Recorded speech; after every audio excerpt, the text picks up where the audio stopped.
The weight of my world balanced precariously in plastic bags, cutting into my fingers as I shuffled toward the exit of Marino's grocery. Rain pattered against the storefront windows, turning the early evening sky into a watercolor of grays and blues. 6 months since Ryan's birth. 6 months since his father disappeared with our savings, leaving nothing but a hastily written note and mounting bills. "Come on, baby boy," I whispered to Ryan, who blinked sleepily against my chest in his carrier. "Just a little farther and we'll be home." I'd calculated everything to the penny today. Baby formula, diapers, the cheapest pasta I could find, and one splurge. A chocolate bar I planned to savor over the next week, breaking off tiny pieces each night after Ryan fell asleep. My paycheck from the diner wouldn't arrive for another 3 days. Until then, we'd make do with what I had. The automatic doors parted with a mechanical sigh, releasing me into the damp evening. That's when it happened. My worn sneaker caught on the uneven pavement, sending me lurching forward. I instinctively clutched Ryan tighter to my chest as the grocery bag slipped from my fingers. The sickening sound of glass shattering pierced the air. The pasta sauce I'd debated buying for 10 minutes before deciding we needed something other than butter on our pasta.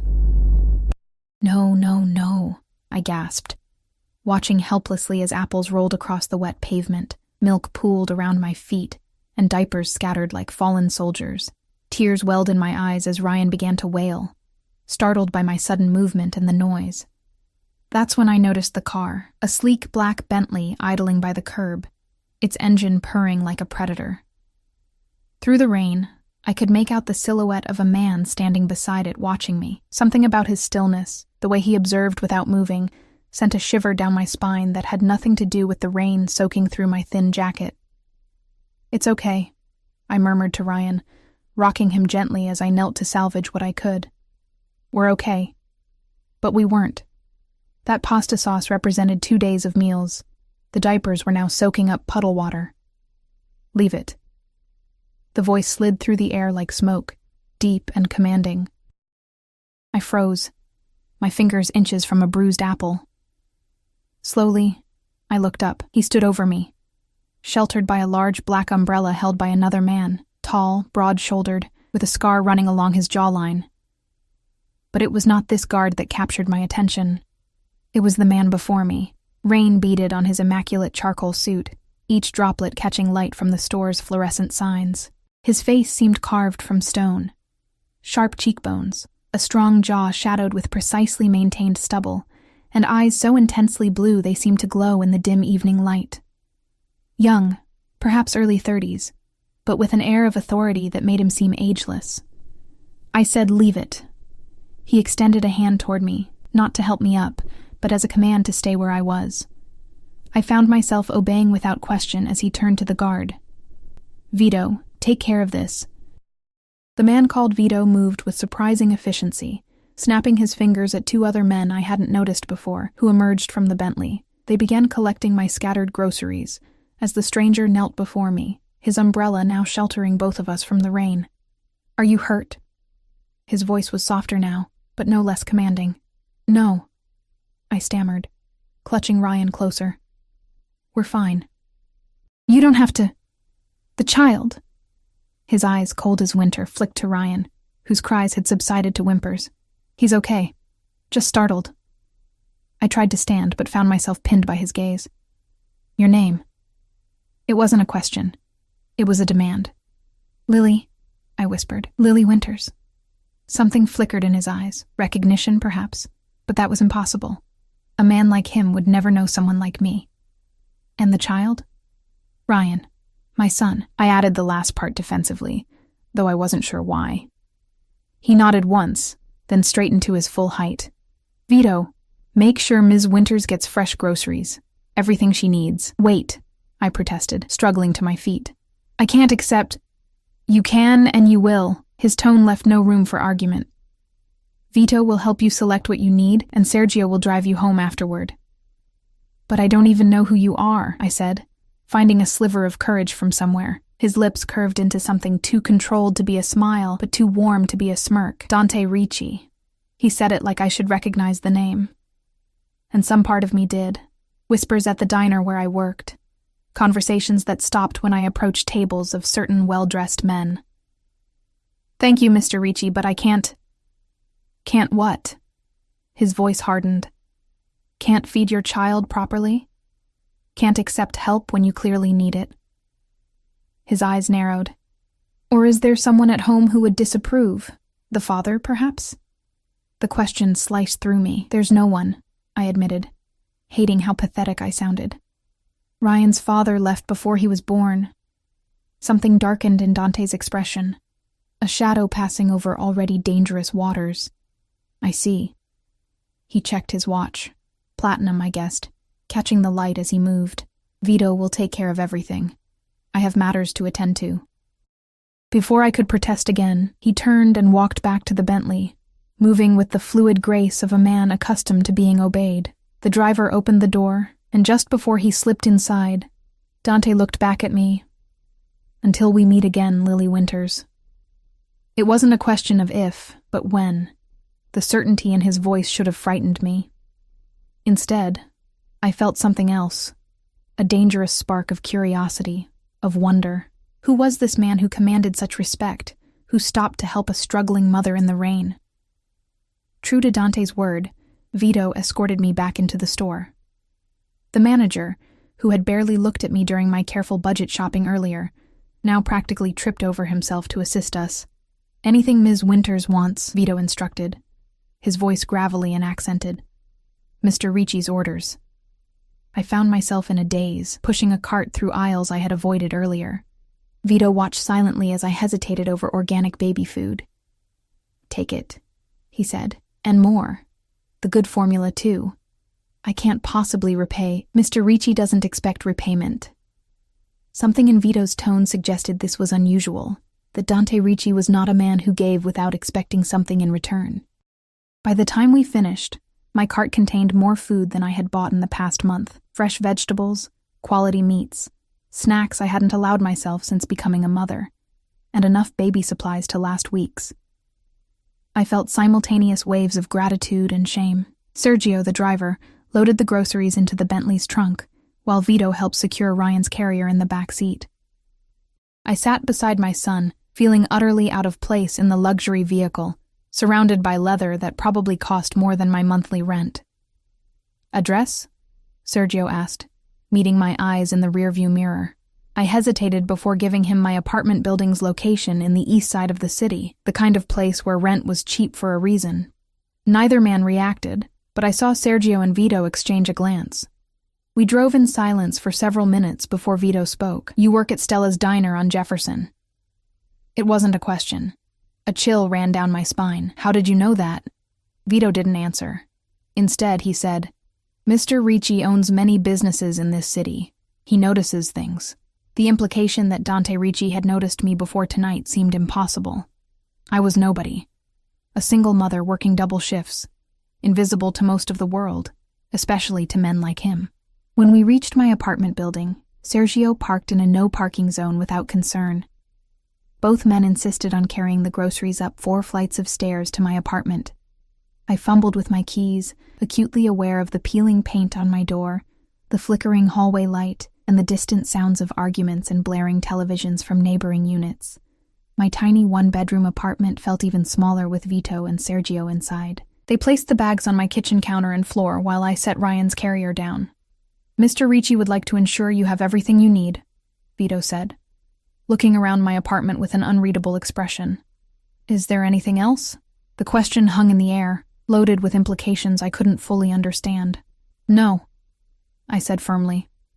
"This is already too much." Vito nodded, then reached into his jacket and produced a business card. Simple black with elegant silver text. Just a phone number, no name. "If you need anything at all, call this number." Mr. Ricci's direct line. I took the card reflexively, my fingers trembling slightly. Why is he doing this? He doesn't know me. "Mr. Ricci has his reasons," Vito said cryptically. "He doesn't do anything without purpose." After they left, I stood in my kitchen, surrounded by more food than I had seen in months, clutching the business card like a talisman. Ryan began to fuss, pulling me from my daze. I prepared his bottle with the premium formula Vito had insisted on buying, changing his diaper with the brand I usually couldn't afford. As Ryan drifted to sleep in my arms, I found myself drawn to the window, 4 stories down. The Bentley still idled at the curb. It remained there for hours, a silent sentinel in the night, until I finally collapsed into bed, dreams filled with blue eyes that seemed to see right through me. The next morning, I woke to Ryan's hungry cries and the lingering feeling that last night had been a dream. But the groceries remained, as did the black business card now sitting on my nightstand. I dressed for my morning shift at the diner, bundling Ryan up for the walk to my neighbor, Mrs. Garcia, who watched him during my shifts for a reduced rate. As I stepped outside my building, I froze. The Bentley was gone, but another black car, a Mercedes this time, sat in its place. The driver's window lowered as I approached, revealing a different man than either Vito or Sergio. "Ms. Winters," he said with a nod. "I've been instructed to drive you to work." My heartbeat quickened.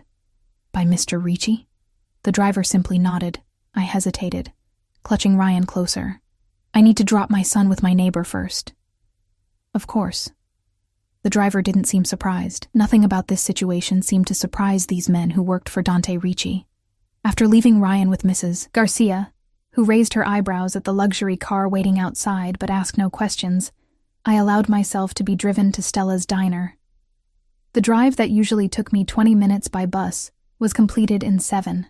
As we pulled up to the diner, I noticed a sleek motorcycle parked nearby, its rider watching the car intently. "Another one of Mr. Ricci's men?" I asked.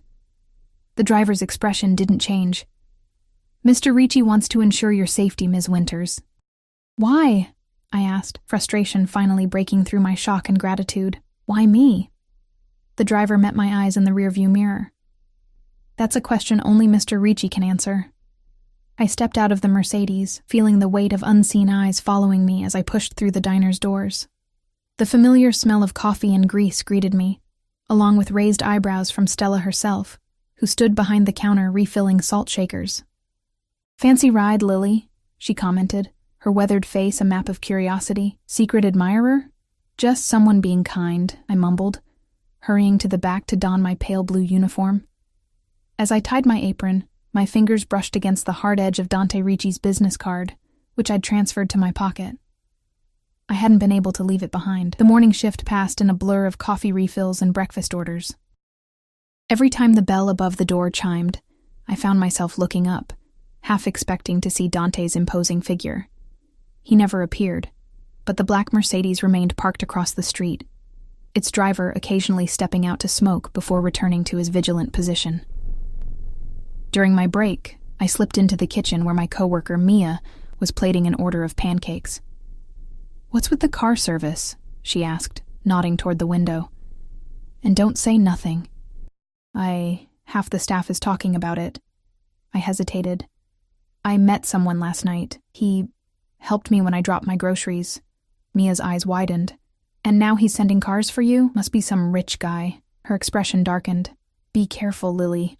Men like that don't give without expecting something in return." Her words echoed Vito's implication from the night before, sending a shiver down my spine. "It's nothing," I insisted, though the weight of the business card in my pocket suggested otherwise. By the end of my shift, my feet ached and my head swam with questions. The Mercedes was still waiting when I emerged, the driver opening the door before I even reached the curb. "Mrs. Garcia's apartment," I directed, sinking into the leather seat. The same motorcycle I'd noticed earlier pulled away from its parking spot, following at a distance. The driver nodded. "Mr. Ricci also asked me to give you this." He handed back a thick envelope. My fingers trembled as I opened it, revealing a stack of crisp $100 bills. My throat tightened. There had to be thousands. Clipped to the money was a note on heavy cream stationery, written in bold, elegant script. "For the boy's needs. No discussion necessary. Dr." "I can't accept this," I said, my voice barely audible. The driver didn't respond, his eyes fixed on the road as if he hadn't heard me. The unspoken message was clear. This wasn't negotiable. When we reached my building, I tucked the envelope deep into my purse, collected Ryan from Mrs. Garcia, slipping her an extra 20 from my tip money for watching him longer than usual, and retreated to my apartment. That night, after Ryan was asleep, I sat at my small kitchen table, staring at the money and the business card. Everything inside me screamed that I should return both, that nothing good could come from accepting such generosity from a stranger, especially one who moved through the world with an entourage of watchful guards. Yet another voice whispered of Ryan's future, of the opportunities this money could provide. A better apartment, proper daycare, maybe even college savings. I picked up my phone 3 times to dial the number on the card. 3 times I set it down again. On the 4th attempt, I pressed call before I could change my mind. It rang only once. Lily. His voice slid through the phone like warm honey over broken glass. Sweet, yet sharp enough to cut. My breath caught. He had known it was me, even though I'd never given him my number. Mr. Ricci. Dante, he corrected. What can I do for you, Lily Winters? The formal use of my full name sent an unexpected shiver through me. The money, I said. I can't accept it. A pause, then a soft chuckle that didn't sound amused. Yet you haven't returned it. Heat flooded my cheeks. I'm trying to. That's why I called. Are your needs met? He asked, ignoring my protest. Yours and the child's? That's not the point. It is precisely the point, he interrupted, his voice hardening. Answer the question, Lily. I swallowed, tension coiling in my stomach. Yes, more than met, but then the matter is settled. His tone softened slightly. I dislike waste, Lily. Use what I've given you for your son. Consider it an investment in his future. Why? I asked, the question that had been burning inside me all day finally escaping. Why me? Why Ryan? Silence stretched between us, punctuated only by his measured breathing. Let's discuss it in person, he finally said. Tomorrow evening? I'll send a car at 7. My pulse quickened. I can't. I have Ryan, and arrangements will be made for the child, he said, as if solving a simple logistical problem. Unless you don't trust me, the question hung in the air, loaded and dangerous. Did I trust him? This stranger who had appeared in my life like a storm, upending everything. I don't even know you, I whispered. Then tomorrow is your opportunity to remedy that. His voice had regained its smooth quality. 7 o'clock, Lily. Wear the blue dress in the back of your closet. The one you've been saving for a special occasion. My blood ran cold. How do you know about that dress? The line went dead. I sat frozen, phone clutched in my trembling hand. How could he possibly know about the dress? My one luxury, purchased before Ryan was born, before his father had cleaned out our accounts. I hadn't worn it since, saving it for a day when things might be better. Sleep eluded me that night. I checked the locks 3 times, peered through the blinds at the street below where the black car remained, its presence both threatening and strangely comforting. The next morning brought no Mercedes, but when I stepped outside with Ryan, the motorcycle was there, its rider giving me a subtle nod. The message was clear. I was still being watched. Throughout my shift at the diner, I wavered between calling the number again to cancel our meeting and curious anticipation. By the time I collected Ryan and returned home, I had decided to go through with it, if only to understand why this powerful man had taken such an interest in us. At precisely 6:30 p.m., a knock at my door startled me from my thoughts. I opened it to find Vito standing in the hallway, expression impassive. Ms. Winters? He nodded. I'm here for the child. I instinctively stepped between him and Ryan, who was playing on a blanket in the living room. What do you mean? Mr. Ricci arranged care for your son while you dined together. Vito's voice remained neutral, but his eyes softened slightly. Mrs. Elena Ricci, Mr. Ricci's mother, has offered to watch him personally. She has raised 5 children and has 3 grandchildren. The idea of sending my baby with this man to an unknown location sent panic surging through me. No, absolutely not. If Ryan can't come with me, then I'm not going. Vito's expression didn't change, but he stepped back, speaking quietly into a phone I hadn't noticed in his hand. After a brief exchange in rapid Italian, he returned his attention to me. Mr. Ricci suggests a compromise. His mother will come here to watch the child. You can meet her before you leave." Before I could respond, the distant ding of the building's elevator announced another arrival. Moments later, an elegant woman in her 60s appeared beside Vito. Her silver-streaked dark hair was swept into a perfect chignon, and she wore a simple but clearly expensive burgundy dress. Despite her refined appearance, her smile was warm as she extended her hand to me. "Lily, yes? I am Elena. Dante has told me about you and your piccolo bambino." Her accent was thicker than Dante's, her manner far more approachable. "May I come in?" Something about her kind eyes broke through my defenses. I stepped aside, allowing her into my humble apartment. She immediately spotted Ryan, and her face lit up. "Ah, che bello." She knelt beside him with a grace that defied her age. Ryan, usually wary of strangers, looked up at her with curious eyes. Elena reached into her purse and produced a small wooden toy, a hand-carved car that looked both old and well-loved. "For the little one," she explained, placing it before Ryan, who immediately reached for it. "It belonged to Dante when he was small." I blinked in surprise, unable to imagine the intimidating man I'd met as a child playing with toys. Elena seemed to read my thoughts and laughed softly. My son was a child once, difficult as that may be to believe now. She rose, studying me with the same penetrating blue eyes as Dante, though hers held warmth where his held ice. "He said you have a blue dress?" 30 minutes later, I stood before my bathroom mirror, hardly recognizing myself. The blue silk dress hugged curves I'd forgotten I had, and Elena had insisted on lending me a pair of pearl earrings and applying light makeup to my face. "Beautiful," she declared, stepping back to admire her work. "Now go. Enjoy your evening. The bambino and I will be fine." Still hesitant, I showed her where everything was. Ryan's formula, diapers, his favorite stuffed elephant. She listened patiently, though I suspected she knew more about childcare than I ever would. "Lily," she said gently, catching my hand as I fussed over Ryan one last time. "I know this is strange, but I promise you, my son is a good man. Complicated, yes. Difficult, certainly." A knowing smile touched her lips. "But good at his core. Go, talk to him. Ask your questions." A knock at the door announced Vito's return. With a final kiss to Ryan's forehead, I gathered my courage and left my son in the care of a woman I'd just met, the mother of a man who both intrigued and terrified me. The Bentley waited downstairs, but instead of Sergio, Dante himself sat in the back seat. He stepped out as I approached, his eyes traveling over me in a way that made heat rise to my cheeks. "The dress suits you," he said quietly, opening the car door. As I knew it would, I slid into the vehicle, hyper-aware of his presence as he settled beside me.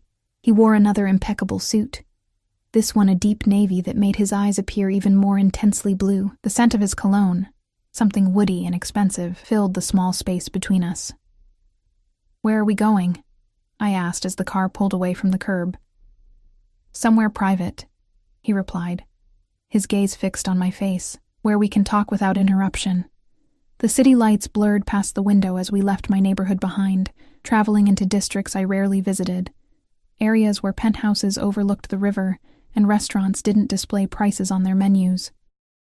"My mother likes you," he said, after several minutes of charged silence. "She's a good judge of character. She seems kind," I replied carefully. "Unlike—" I stopped myself, but his raised eyebrow prompted me to continue. "Unlike what I would expect from your mother." A smile tugged at his lips, the first genuine one I'd seen. "Because I am not kind? Are you?" I countered. Finding courage from some unknown source, his eyes darkened. "When it suits me." The car turned into a private garage beneath a sleek high-rise, coming to a stop beside an elevator guarded by 2 men, who straightened immediately upon seeing Dante. They nodded respectfully as he guided me into the elevator with a light hand at the small of my back, a touch that seemed to burn through the thin silk of my dress. "My private residence," he explained as the elevator ascended swiftly. "We won't be disturbed here." The doors opened directly into a penthouse that took my breath away. Floor-to-ceiling windows overlooking the glittering city, minimalist furniture that probably cost more than my yearly salary, and artwork that even I could recognize as priceless. "You live alone in all this?" I asked, unable to hide my awe. Privacy is a luxury I value, he replied, leading me toward the dining room where a table had been set for two.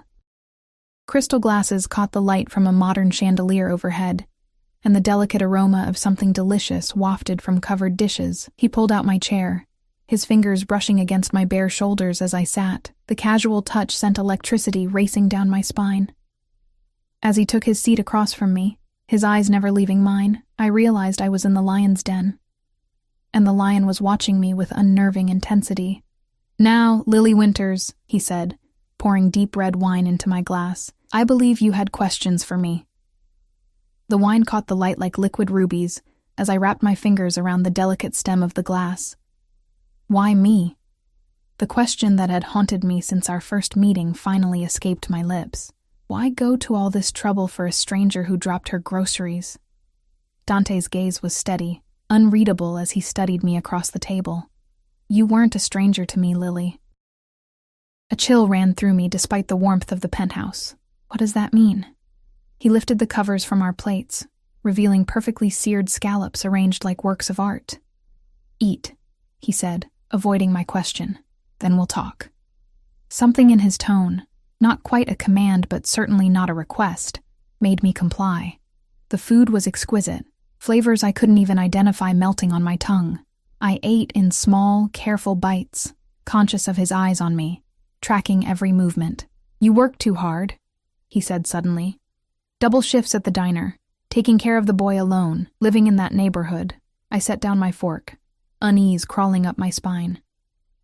"How long have you been watching me?" A hint of a smile touched his lips. 3 months, he admitted, without a trace of embarrassment. "Since you started working at Stella's, the revelation stole my breath. 3 months of unseen observation, of someone tracking my movements, my routines. I should have been terrified, should have run from this man and his surveillance. Instead, I found myself asking, why? Dante took a sip of his wine, his movements deliberate and controlled. "Your eyes," he said finally.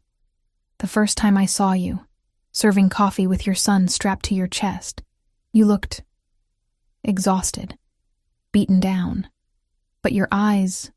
He paused, searching for the right words. There was a fire there, defiance, strength. He leaned forward slightly. "Do you know how rare that is, Lily? To see someone with nothing still fighting as if they had everything to lose?" I swallowed hard, unsure how to respond to the intensity in his voice, the way he spoke as if he'd uncovered something precious in me that I couldn't see myself.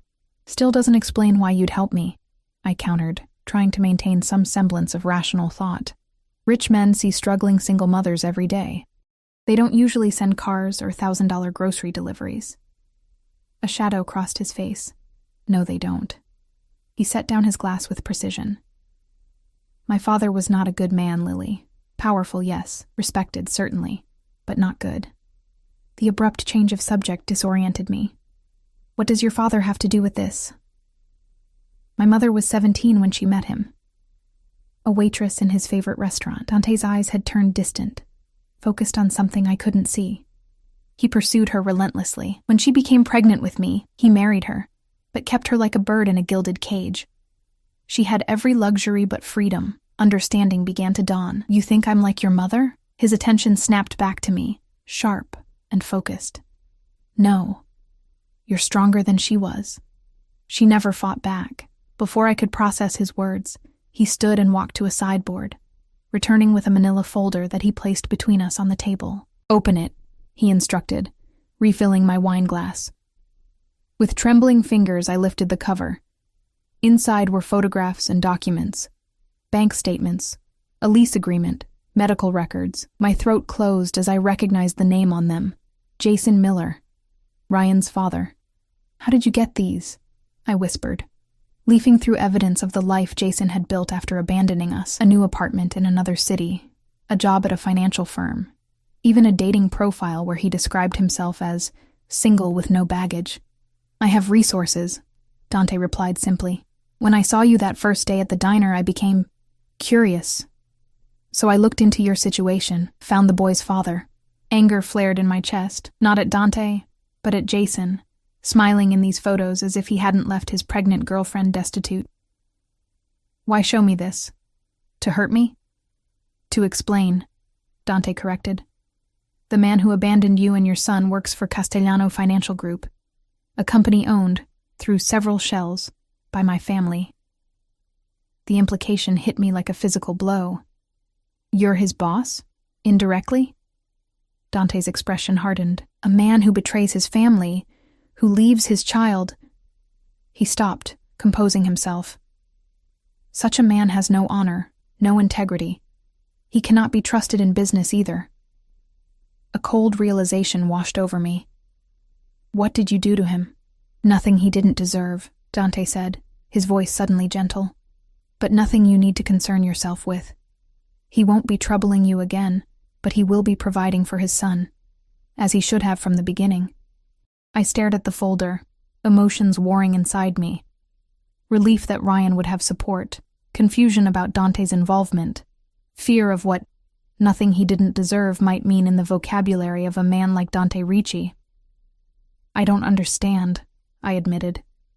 You did all this, investigated him, me, arranged child support, before you even spoke to me? Why not just introduce yourself at the diner? Dante came around the table, his movements fluid and predatory.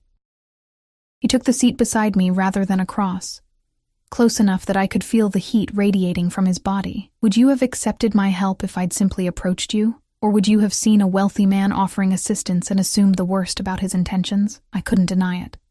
I would have rejected any offer from him, would have seen it as charity at best, something more sinister at worst. You didn't give me a choice, I pointed out, trying to ignore how his proximity made my pulse quicken. The groceries, the car service, this dinner, you decided all of it. Yes. No apology, no justification, just that single word, as if my observation merely confirmed what he already knew. And what happens now? I asked, setting down my wine glass to hide the trembling of my fingers. More surveillance? More uninvited interventions in my life? His hand covered mine on the table, warm and unexpectedly gentle. What happens now is your choice, Lily. For the first time since we met. The touch of his skin against mine sent sparks racing up my arm. I should have pulled away, but found myself frozen, captivated by the intensity of his gaze. What are my options? My voice emerged as barely more than a whisper. Option 1, he said, his thumb tracing small circles on my wrist that made it difficult to concentrate. You leave here tonight, return to your son, and continue your life. The child support payments will arrive monthly. The car service will remain available to you, though you need never use it. My men will ensure your neighborhood becomes safer, though you'll never see them. Your life improves, but remains your own. The offer was generous beyond imagining, financial security without obligation. Yet the thought of returning to my lonely existence after glimpsing his world left an unexpected hollowness in my chest. And option 2? I asked, my mouth suddenly dry. Dante's eyes darkened. You allow me into your life. Not just as a benefactor, but as, he hesitated, searching for the right word, as someone who cares for you and your son's well-being, someone who wants to see you thrive, not merely survive. Someone who watches from afar? I challenged, finding a spark of the defiance he claimed to admire. A smile touched his lips, genuine this time, transforming his severe features into something devastatingly handsome. No. Someone present. Someone involved. The implication hung in the air between us, charged with possibilities I hardly dared consider. Why would you want that? You could have any woman. Women without the complications I bring. I don't want any woman, he said simply. I want you. The directness of his statement stole my breath. You don't even know me. I know enough. His hand tightened slightly around mine. I know you work until your feet bleed rather than accept handouts. I know you read to your son every night, even when you're exhausted. I know you save the crust from your sandwiches at the diner because you can't bear waste. Each observation was like a key unlocking parts of myself I hadn't realized anyone had noticed. That's not knowing me, I whispered.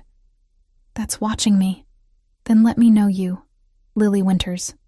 His voice had dropped to a low, hypnotic cadence, Let me learn what makes you smile, what brings you joy, what you dream of in those quiet moments when you think no one sees. Warning bells clamored in my mind, reminding me that I sat in the home of a man who admitted to having me followed, who spoke of honor and consequences in the same breath, whose very name caused hardened men to snap to attention. Yet beneath the fear lay something else. A dangerous, exhilarating curiosity about what life might be like in Dante Ricci's orbit. "And what would I be to you?" I asked, forcing myself to meet his gaze. "A project? A possession?" Something flashed in his eyes, approval, perhaps, at my directness. "Neither. You would be—" He broke off, then continued with careful precision. "You would be someone I protect, someone I provide for, someone under my care. Not an equal," I noted. "Few people are my equal, Lily," he said without arrogance, merely stating what he believed to be fact. "But you would be respected, valued." I stood abruptly, needing distance to clear my head from the intoxicating combination of his proximity, his words, and the wine warming my veins. I walked to the wall of windows, gazing out at the glittering city below. "I hardly know you," I said to my reflection in the glass. "You could be dangerous." I heard him rise, felt him approach until he stood behind me, close enough that I could feel his breath stir the hair at the nape of my neck. "I am dangerous," he admitted, his reflection meeting mine in the window. "But never to you. Never to your son. Why should I believe that? Because I give you my word." He spoke as if this settled the matter completely. "And in my world, Lily, a man's word is the only true currency." I turned to face him, suddenly aware of how close we stood, of how his presence seemed to fill the space around me, making it difficult to breathe, to think. "I need time," I said finally. "This is overwhelming." "Of course." He stepped back, giving me space without seeming to retreat. "Take all the time you need." Relief washed through me, followed quickly by confusion when I caught the flash of something like disappointment in his eyes. Did he expect me to agree immediately? To fall into his arms after one dinner, one conversation? "I should get back to Ryan," I said, glancing at the delicate watch I'd borrowed from my neighbor for the occasion. "Of course," he repeated, guiding me back toward the elevator with that same light touch at the small of my back. "Vito will drive you." The descent to the garage was silent, tension crackling between us like electricity. When the doors opened, Vito stood waiting beside the Bentley, expression impassive as always. Dante walked me to the car, opening the door himself rather than allowing Vito to do it. Before I could slide inside, he caught my hand, raising it to his lips in a gesture that seemed both old-fashioned and intensely intimate. "Consider what I've said, Lily," he murmured against my skin. "You deserve more than struggling alone." The drive back to my apartment passed in a blur of conflicting emotions. By the time Vito escorted me to my door, I had convinced myself that I would decline Dante's offer. It was too much, too fast, too dangerous. Then I opened my door to find Elena seated on my secondhand couch, Ryan sleeping peacefully in her arms. She looked up with a warm smile that reminded me so much of the one Dante had briefly revealed. "He's a perfect angel," she whispered, her eyes soft with affection as she gazed down at my son. "So strong, like his mama." Something twisted in my chest at the sight. This elegant woman holding my child with such genuine tenderness, as if he were precious to her already. How long had it been since anyone but me had looked at Ryan that way? Since anyone had seen him as something other than a burden, a complication? "Thank you for watching him," I managed, slipping off the borrowed earrings and placing them on the coffee table. "You didn't have to stay this late." "It was my pleasure." She rose with practiced grace, transferring Ryan to my arms without waking him. He reminds me of Dante at this age. So serious, watching everything. I couldn't help but smile at the image of Dante as a solemn baby, studying the world with those penetrating blue eyes. Elena touched my cheek gently. "My son is complicated, Lily. His world is not easy, but he sees something in you, something special, something worth protecting." She picked up her purse, preparing to leave. "Whatever you decide, remember that the Ricci family takes care of its own, always." After she left, I stood in my suddenly quiet apartment, Ryan's warm weight against my chest, Elena's words echoing in my mind. The Ricci family takes care of its own. Was that what Dante was offering? Not just assistance or even companionship, but belonging? The chance to be part of something larger than myself? I placed Ryan in his crib, changed out of the blue dress, and sat on the edge of my bed, turning Dante's business card over and over in my fingers. The simplicity of it, just a phone number, no name or title, seemed at odds with the complexity of the man himself. A man who had watched me for months. A man who had confronted my son's father without my knowledge or permission. A man who commanded respect with his mere presence. A man who looked at me as if I were something precious. I reached for my phone before I could change my mind, dialing the number I'd already memorized. It rang once. Lily. His voice, even through the phone, sent a shiver down my spine. Have you decided? I took a deep breath, the card clutched in my free hand like a talisman. Yes, I said softly. I choose option 2. The silence that followed seemed to stretch forever, filled with possibilities both terrifying and exhilarating. Good, he finally replied, the single word laden with satisfaction. Very good. The week that followed passed in a whirlwind of changes. The morning after our dinner, a team of security experts arrived at my apartment building to install a state-of-the-art system in my unit. By afternoon, workers were replacing my worn furniture with pieces that somehow matched my taste exactly, comfortable yet elegant, nothing flashy or ostentatious. Mr. Ricci was very specific, explained the decorator, a petite woman with a French accent who introduced herself simply as Claudette. Comfortable for the baby, practical for you, but quality everything. I watched, overwhelmed, as my shabby apartment transformed. The ancient refrigerator was replaced with a sleek stainless steel model. The lumpy mattress where Ryan and I slept gave way to a plush queen-size bed with a beautiful wooden crib beside it. Even the bathroom received an upgrade, with heated tiles and fluffy towels that felt like clouds. Through it all, Dante himself remained absent, though his presence was felt in every careful selection, every considerate detail. A bookshelf appeared, filled with the classics I'd once mentioned loving in college. Ryan's crib came with a mobile of stars and planets. How had Dante known my son was fascinated by the night sky? Each night, precisely at 9, my phone would ring. Tell me about your day, Dante would say, his voice a warm caress in the darkness of my new bedroom. And I would, recounting small moments with Ryan, interactions at the diner, my thoughts on books I was reading from the new shelf. He listened with an intensity that made me feel seen in a way I never had before. He asked questions that showed he remembered every detail I shared, building a map of my life, my mind, my heart. On the 5th night, as our call drew to a close, I gathered my courage. When will I see you again? His chuckle sent warmth spreading through me. I've been giving you space, Lily. Time to adjust. I'm adjusted, I said, surprising myself with my boldness. I'd like to see you. Tomorrow, then, he replied, satisfaction evident in his tone.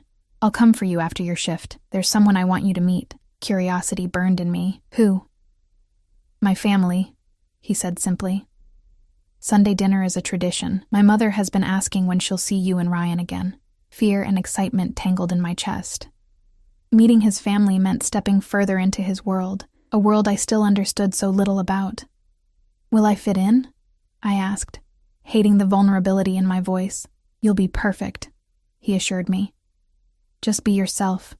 That's who they want to meet. After we hung up, I lay awake for hours, staring at the ceiling, wondering what I'd gotten myself into. Dating a normal man would be complicated enough as a single mother, but Dante Ricci was far from normal, with his drivers and security teams, his penthouse and business empire. And there was still the question of exactly what that empire entailed. I wasn't naive. The way people responded to him, the power he wielded, the casual mention of family businesses. It all pointed to connections I wasn't sure I wanted to understand. The next day at work, I found myself watching the clock, anticipation and anxiety building with each passing hour. Mia caught me checking my reflection in the chrome of the coffee machine for the 3rd time. Hot date? She teased, bumping my hip with hers as she reached for a mug. "Something like that," I admitted, feeling my cheeks flush. Her smile faded slightly. "It's him, isn't it? The guy with the cars and the money. I've seen his men around, watching the diner." I nodded, unable to deny it.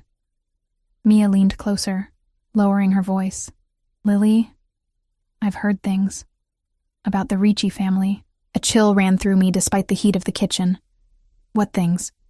She glanced around nervously. "They're connected, you know. Old money, old power, not all of it clean." She squeezed my arm. "Just be careful, okay? Men like that, they own things. People." Before I could respond, the bell above the door chimed. Instead of Vito or Sergio, Dante himself stood in the entrance, commanding the attention of every person in the diner without saying a word. He wore a charcoal suit that fit him perfectly. No tie.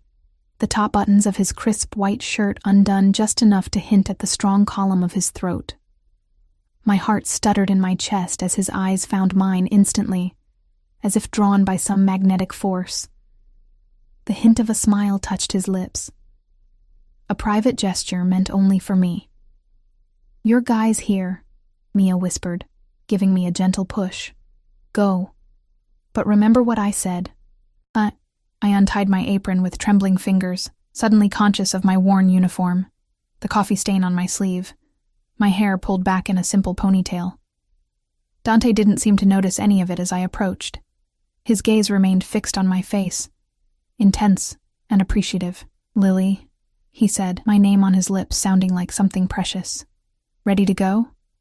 I nodded, acutely aware of the eyes following us as we left the diner, of Stella's raised eyebrow and knowing smile, of Mia's worried frown. The Bentley waited outside, but Dante surprised me by opening the passenger door of a sleek black Ferrari parked behind it. "Just us today," he explained, helping me into the low-slung seat. "I thought you might enjoy the drive." The interior smelled of expensive leather and his cologne. As he slid into the driver's seat beside me, the space suddenly felt intimate, charged with an electricity I couldn't ignore. "I've never been in a car like this," I admitted, as the engine purred to life. He smiled, a real smile that transformed his severe features into something breathtaking. "There will be many firsts for us, Lily." The promise in his words sent a shiver down my spine. He drove with the same confident precision with which he seemed to do everything, navigating through the city traffic before hitting the coastal highway that wound along the shore. "Where are we going?" I asked, watching the scenery blur past. "My family home," he replied, one hand resting casually on the steering wheel, the other reaching across to take mine. Outside the city, the casual touch of his fingers interlaced with mine felt more intimate than any kiss. I found myself studying his profile as he drove, the strong line of his jaw, now relaxed in a way I hadn't seen before, the slight curl of his hair at the nape of his neck, the tiny scar near his temple that I hadn't noticed during our dinner. "You're staring," he observed, glancing at me with amusement. "I'm trying to figure you out," I admitted. He laughed softly. "And your conclusion so far?" I hesitated, then decided on honesty. "You're not what I expected." "What did you expect?" "Someone colder, more intimidating." His thumb traced patterns on my palm that made it difficult to concentrate. "I can be both of those things when necessary," he said quietly, "but not with you. Never with you." After about 40 minutes, we turned onto a private drive lined with ancient oak trees. At the end stood a sprawling Mediterranean-style villa, warm terracotta walls glowing in the late afternoon sun, surrounded by meticulously landscaped gardens. "This is where you grew up?" I asked, awed by the beauty and obvious wealth surrounding us. Dante nodded, helping me from the car. The Ricci family home for 3 generations. Security was visible but discreet. Men stationed at various points around the property acknowledged Dante with respectful nods as he guided me toward the house, his hand at the small of my back in what was becoming a familiar gesture. The front door opened before we reached it, revealing Elena Ricci with a warm smile that immediately put me at ease. "Lily, and where is the little one?" she asked, embracing me as if we were old friends. "Mrs. Garcia is watching him," I explained. "I thought this first meeting might be easier without a baby in the mix." Next time, you bring him, she insisted, linking her arm through mine and leading me into a soaring entryway. And call me Elena, please. Mrs. Ricci makes me feel ancient. The interior of the villa was even more impressive than the exterior. Vaulted ceilings, marble floors, artwork that belonged in museums. Yet it felt lived in, comfortable in a way Dante's sleek penthouse did not. Family photos lined the hallways, fresh flowers brightened every room, and the delicious aroma of home cooking permeated the air. Elena led us to a sunlit terrace overlooking the ocean, where several people were already gathered. A distinguished older man with salt and pepper hair rose as we approached, his resemblance to Dante unmistakable, despite the decades between them. Papa, this is Lily. Elena introduced me. Lily, my husband, Antonio. Antonio Ricci took my hand between both of his, studying me with the same penetrating gaze as his son. So you're the one who has captured my son's attention, he said, his accent thicker than Dante's. Welcome to our home. One by one, I was introduced to the rest of the family, Dante's younger sister Sofia and her husband Marco, his older brother Salvatore with his wife Isabella and their twin boys, and his youngest brother Gabriel, who greeted me with a teasing smile and a whispered, "Finally, someone who might make my brother smile." Throughout the introductions, Dante remained close, his hand never far from mine, his eyes tracking my reactions. I could feel his tension, his concern about how I would respond to his family, and they to me. But my worries about fitting in quickly dissolved as Elena insisted I help her in the kitchen, where she promptly handed me a glass of wine and put me to work chopping herbs. Sofia joined us, regaling me with embarrassing stories from Dante's childhood that had me laughing until tears formed. He was always so serious, Sofia confided, casting a glance toward the terrace where Dante stood with his father and brothers, deep in conversation. Even as a boy, taking responsibility for everything and everyone. He still is, Elena agreed, stirring a pot of sauce that smelled divine. But when he speaks of you, Lily, something changes, a lightness I haven't seen in him for many years. I flushed, unsure how to respond to the implication that I had somehow affected this powerful, controlled man. We hardly know each other, I demurred.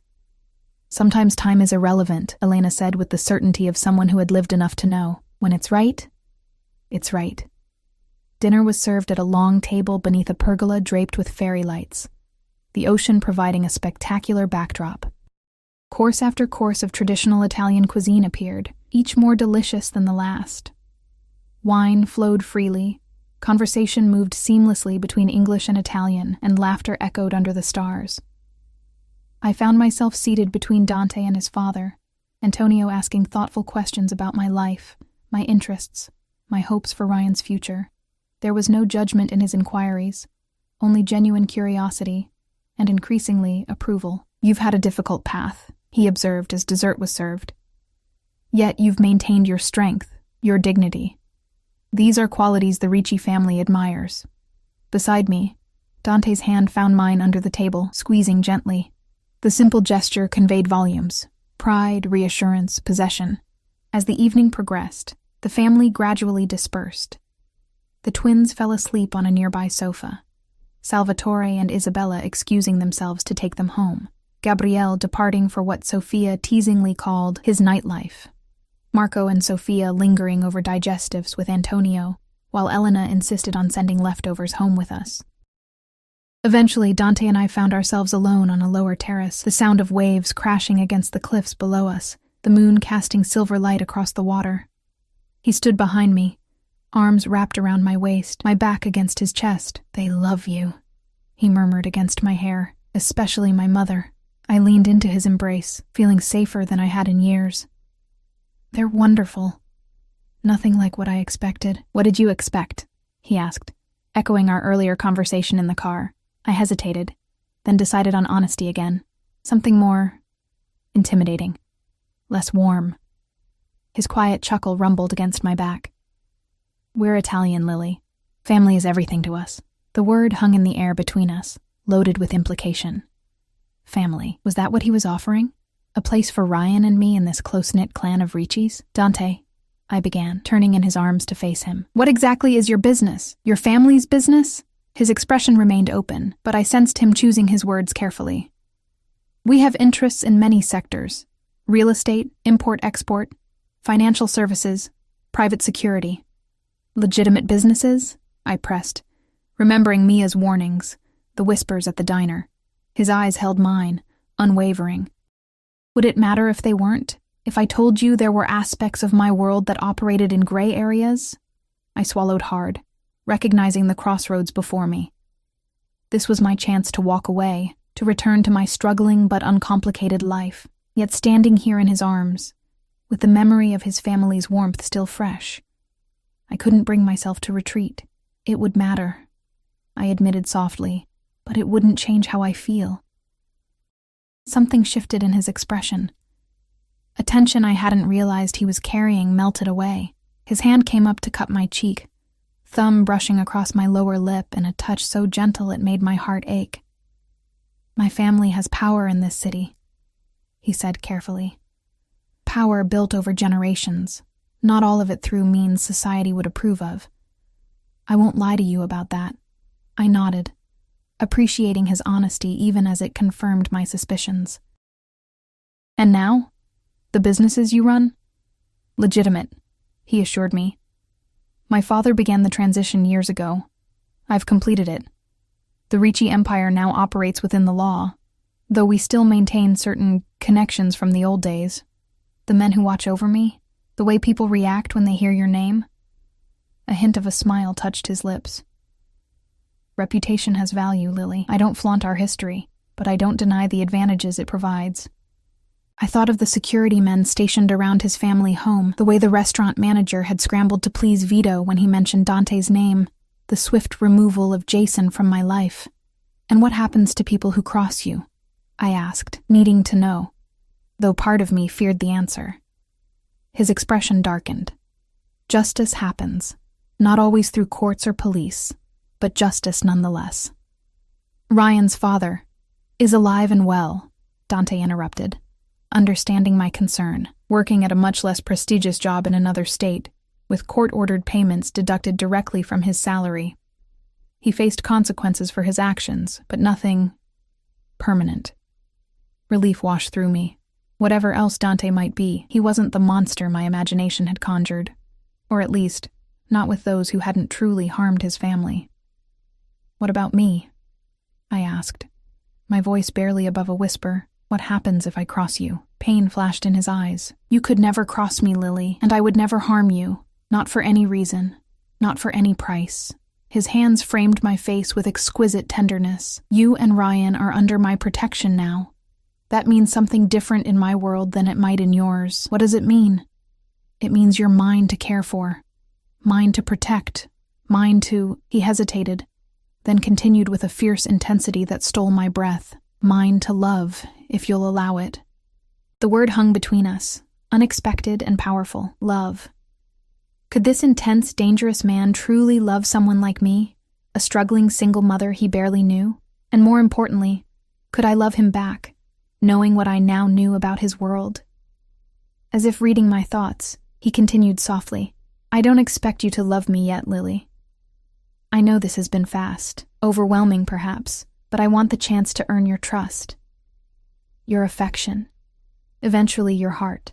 The raw honesty in his voice undid me.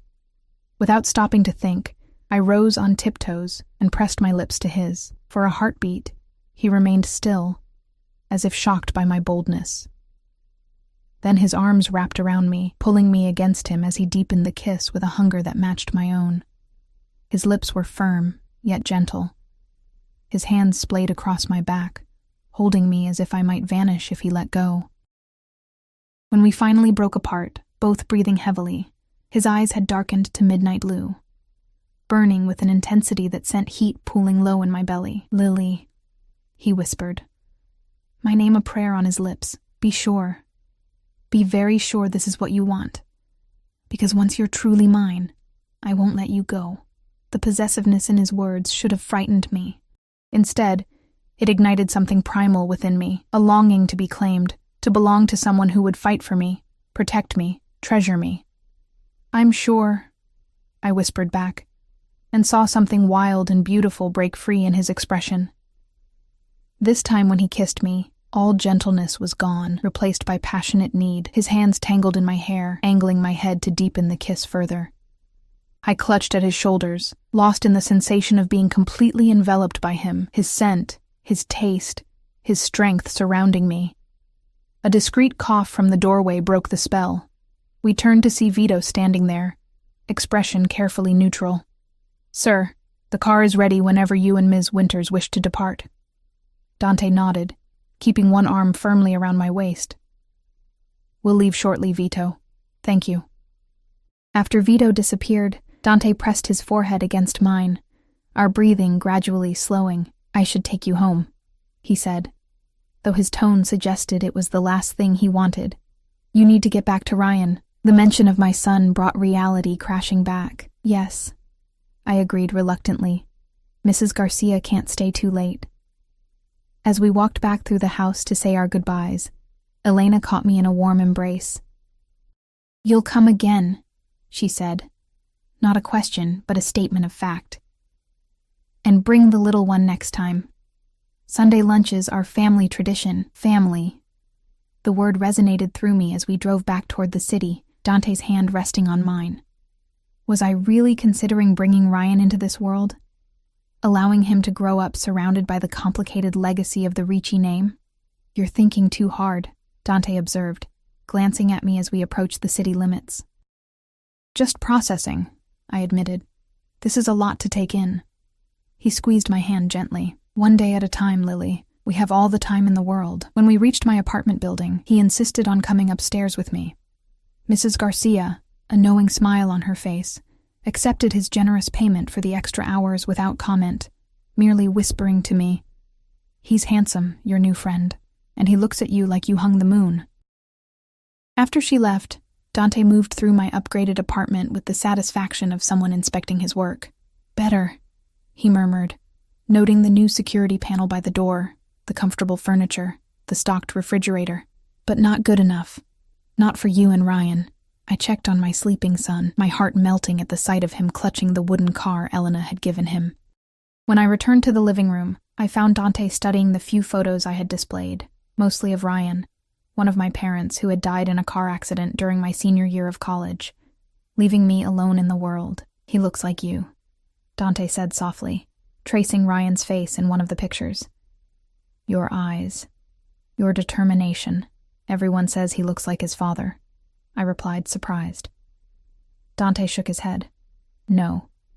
He's yours in all the ways that matter." He turned to me, his expression suddenly serious. "I want to take care of both of you, Lily. Properly." Something in his tone set my pulse racing. "What does that mean?" He crossed to where I stood, taking both my hands in his. "Move in with me. You and Ryan. Not to the penthouse. It's not suitable for a child. I have a house in the Westwood neighborhood. Space, gardens, security, a proper home."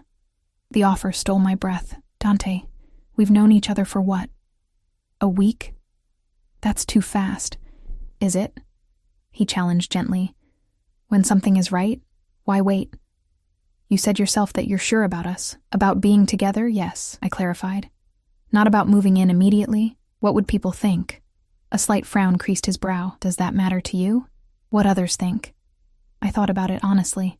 Not for myself, but for Ryan. I don't want him growing up with people whispering about his mother. Understanding softened Dante's expression. "Then we'll do this properly, in stages." He brushed a strand of hair from my face. "I'll court you, Lily Winters, like a gentleman. Dinners, outings with Ryan, family Sundays. We'll let the world see that this isn't some passing fancy." Relief washed through me. "Thank you for understanding." His smile was gentle. "I want you comfortable, not pressured. But know this." His voice dropped to a husky whisper. "You and Ryan are already mine in my heart. The rest is just formality." The possessive declaration sent warmth spiraling through me. He sealed it with a kiss that started gentle, but quickly blazed into something more urgent. His hands traced the curve of my waist, pulling me against him until I could feel every hard plane of his body. When he finally pulled back, his eyes had darkened with desire. "I should go," he said, voice rough with restraint. "Before I forget my promises about doing this properly." I walked him to the door, already missing his presence, though he hadn't yet left. "When will I see you again?" "Tomorrow," he promised, pressing a final kiss to my lips. "I'll pick you up after your shift. We'll take Ryan to the park, the private one my family maintains. No photographers, no strangers, just us." After he left, I leaned against the closed door, heart racing, mind whirling with everything that had happened. In the span of a week, my world had completely transformed. From struggling single mother to... what? The girlfriend of Dante Ricci? It seemed surreal, like a fairy tale I couldn't quite believe. Yet the upgraded apartment around me was real. The taste of his kiss lingered on my lips. And for the first time in years, I felt something I'd almost forgotten. Hope. The months that followed unfolded like a dream. True to his word, Dante courted me with old-fashioned dedication, dinners at exclusive restaurants where the staff greeted him by name, weekend outings to his family's private beach house, Sunday lunches that became a sacred tradition. Ryan increasingly doted on by the entire Ricci clan. Elena taught me to make authentic Italian dishes, her gentle guidance never making me feel less than.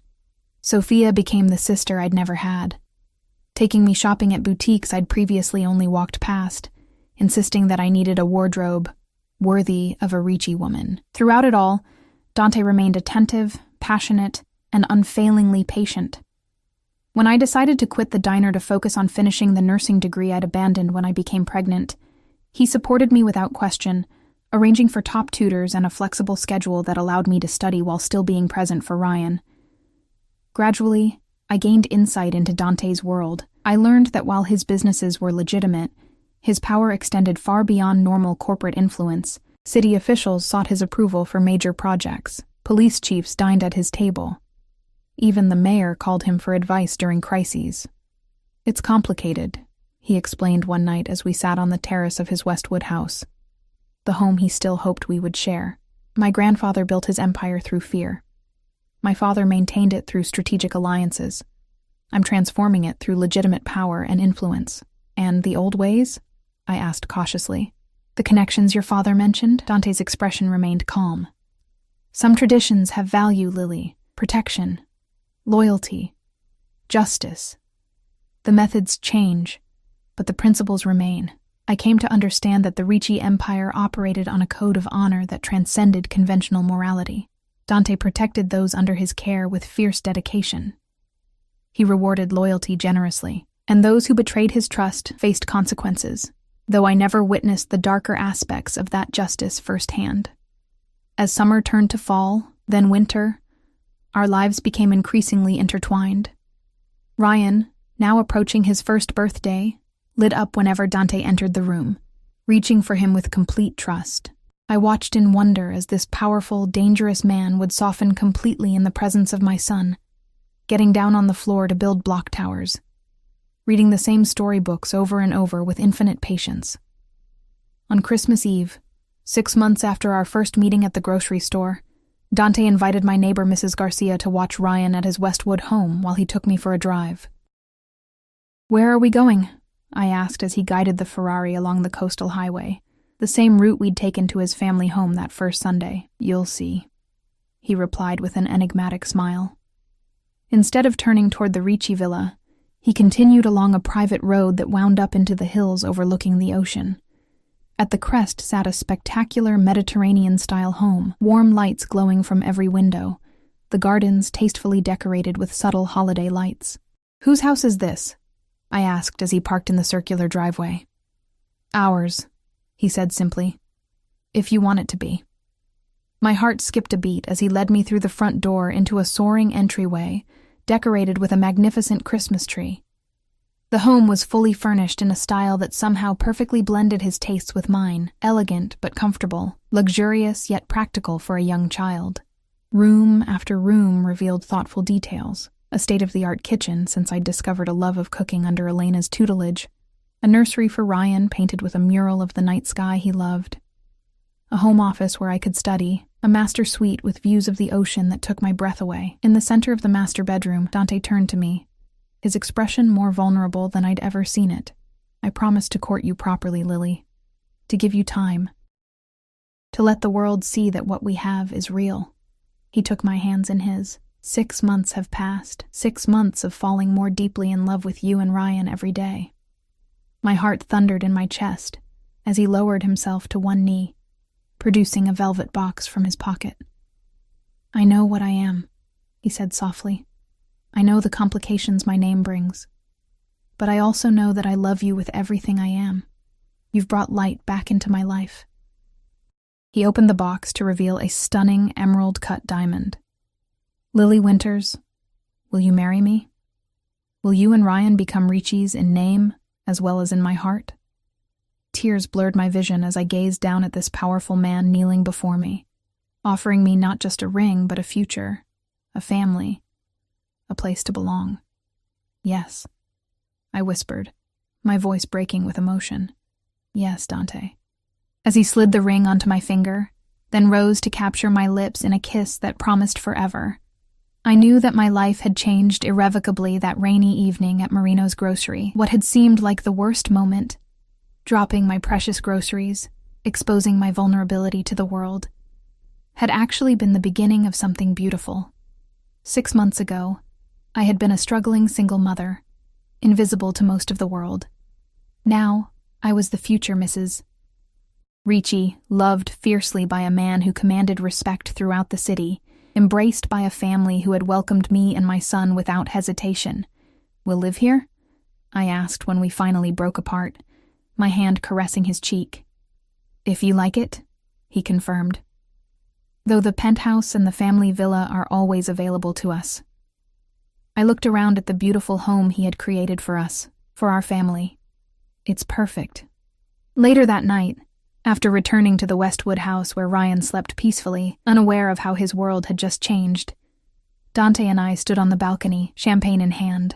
His family would arrive in the morning for Christmas celebrations, eager to hear our news, though Elena had surely guessed it already. Any regrets? He asked, his arm around my waist, my head resting on his shoulder. I thought about the path that had led me here, the struggles, the fears, the moment of desperation in the rain that had brought this extraordinary man into my life. Not one, I said, tilting my face up to his. Every step brought me to you, his smile, the real one, warm and open, that he showed only to me and Ryan, lit up his face. And to think it all began with spilled groceries. As he lowered his lips to mine, sealing our future with a kiss that held both tenderness and passion, I silently thanked the universe for that rainy evening, for my worn sneaker catching on uneven pavement, for the chance encounter that had changed everything. In Dante's arms, I had found not just security, but a love powerful enough to transform both our lives, and as his future wife, as part of the Ricci family, I would never again stand alone.